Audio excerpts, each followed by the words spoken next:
প্রায় ১.৫ বছর আগে নিজ ঘরের বাগানে অসুস্থ অবস্থায় পড়ে থাকা একটি বেজির ছানা দেখতে পান মনিরুল।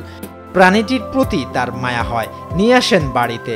পরম মমতায় পরিচর্যা করে ধীরে ধীরে সুস্থ করে তোলেন। তখন থেকেই প্রাণীটির সাথে তার সখ্যতা। ৬ দিন আমি সুস্থ করে ওষুধ পানি খাওয়াই সুস্থ করে ফুলের ভিতরে রাখছিলাম ভাই।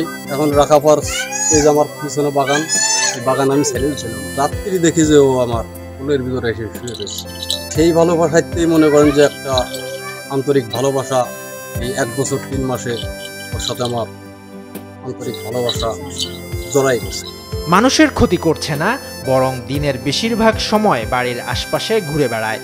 প্রতিদিন বাজার থেকে মাছ, মাংস, দুধ, ফল এবং কখনো কলা এনে বেজিটিকে খাওয়ান মনিরুল। মানুষের সঙ্গে বন্যপ্রাণীর বন্ধুত্বের ঘটনা খুব একটা দেখা যায় না। মাগুরার মোহাম্মদপুর উপজেলার ব্যাপারীপাড়ার জেলে মনিরুল ইসলামের সঙ্গে বেজির এমন বন্ধুত্ব এলাকায় সাড়া ফেলেছে।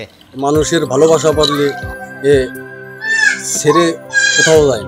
দূর দূরান্ত থেকে মানুষজন এ বাড়িতে আসে বেজি আর মানুষের বন্ধুত্ব দেখার জন্য।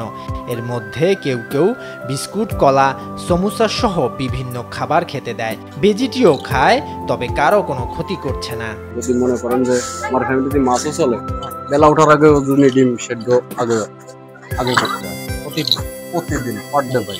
আমার মায়ের যত সুস্থ হয়, হ্যাঁ, পেশাব পায়খানা আমার বিছানায় করবে না। এর তো আমার কলিজার ভিতর থাকে। আমার রাত্রে দিনে ২৪ ঘন্টা আমি যখন বাড়ি থাকবো আমার মানুষ আর বন্যপ্রাণীর সম্পর্ক নিয়ে নানা ভয় ও ভুল ধারণা রয়েছে, কিন্তু মোহাম্মদপুর ব্যাপারীপাড়ার এই ঘটনার মাধ্যমে পরিষ্কার হয়েছে, ভালোবাসা আর যত্ন পেলে বন্যপ্রাণীও হয়ে উঠতে পারে মানুষের সঙ্গী।